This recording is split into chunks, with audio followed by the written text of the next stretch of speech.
கபரில் அடக்கம் செய்யப்படுவார்கள். நல்ல மனிதன் உயிர். முன்கர் நக்கீர் வருவாங்க.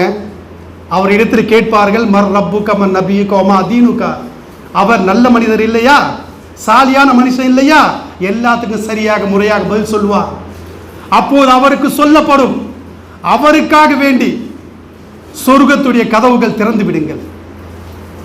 இந்த கபரை அவருக்கு, அதாவது கண் பார்வை எட்டும் அளவுக்கு அதை விசாலப்படுத்துங்கள். சொர்க்கத்துடைய கதவு திறந்து அதோடைய காற்று வரட்டும். சொர்க்கத்துடைய காட்சியை பார்த்து ரசிப்பார். சகோதரர்களே, இப்படிப்பட்ட பாக்கியத்தை அல்லாஹ் அந்த மனிதருக்கு தருவான்.